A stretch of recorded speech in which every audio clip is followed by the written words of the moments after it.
With parts of the Polytechnic University ablaze, police moved in to clear the protesters who barricaded themselves on campus. Students fled as riot police fired tear gas and made arrests. Everyone are afraid of this, but we still have to face it because we can't go out. This came after a marathon standoff with protesters blocking all access to the university, making petrol bombs and devices to keep police at bay. Riot squads surrounded the university after a day of violent confrontations, with an officer shot by an arrow. Some students fled on roads and an overpass, others refused to leave. I want the democracy and freedom will come Hong Kong, but it seems very far away from us. But still, we would like to fight at the last moment to see this, so I'm not scared now. Hong Kong's Central Cross Harbour Tunnel remains blocked, causing major traffic congestion on Monday. Schools are also shut for a second week, as well as classes at major universities. This area remains in lockdown. Major roads are blocked in one of the busiest parts of Hong Kong as riot police move in to make arrests and crack down on those protesters who made this area the new battleground for the anti-government movement. With demonstrations now in their fifth month, the government has warned it will escalate its efforts to restore calm in a city that's been rocked by its worst political crisis in decades. We can go live now to Sarah to get the very latest. And Sarah, does this standoff around the university campus continue?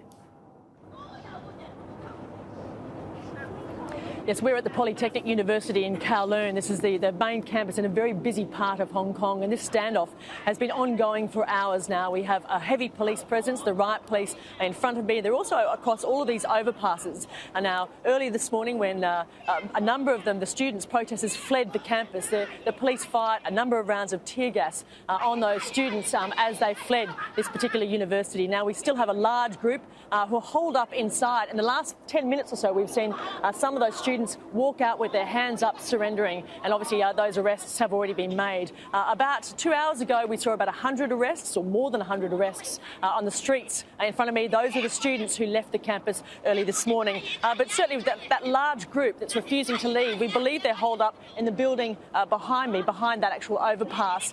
We also believe there's a number of casualties still within the university, and we believe, or we've been told, that the ambulance has been denied access to get on that particular campus. So certainly the aim of the police right now is to try and remove the last of these protesters behind me. I can also confirm and update you with regards to a High Court decision in the last 10 minutes or so.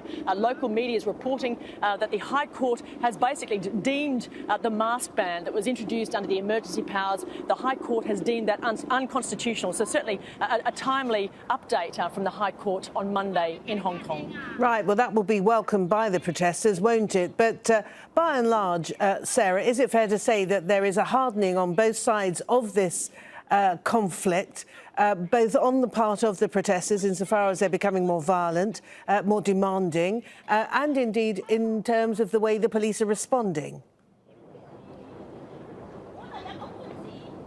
Yes, we've seen violence escalate on both sides. Certainly in the last 24 hours, it's been described as bloody clashes that we've seen at the Polytechnic University. And this seems to be almost the key battleground for these students. They've been holed up in here since Friday. The police described it as a weapon factory. We've seen canisters of gas that have nails basically around that particular gas canister inside. We've seen various nails being made into devices. We've also got huge numbers of petrol bombs that were used overnight on the police. So certainly we're seeing an escalation or intensification from the tactics from both sides as these protests are now in their fifth month of demonstrations. All right, Sarah, for now, thank you. Sarah Clarke there with the very latest from Hong Kong.